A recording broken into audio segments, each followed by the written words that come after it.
video meni ruschada tushunmayotganlar. Men Namangandan 12-noyabr kuni keldim Pxuketga. Namangandan Toshkentga poyezdda borib, Toshkentdan samolyotda Pxuketga uchib keldim 12-noyabr kuni. Pxuketda bir hafta qolib, undan keyin Kipki degan orolga ketdim.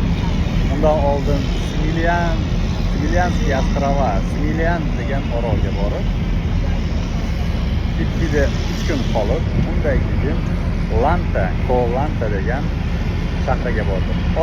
Orolga qo'ydim. Koh-Lanta degan orolga bordim. Koh-Lantadan kecha Rayli degan plyajga kelib, bugun yana Pxuketga qaytib ketaman. Ko'rib maza qilinglar. Tailandni eng chiroyli joylaridan bitasi. Kelib kayak olib, kayakda bemalol shu atroflarni aylansanglar bo'ladi.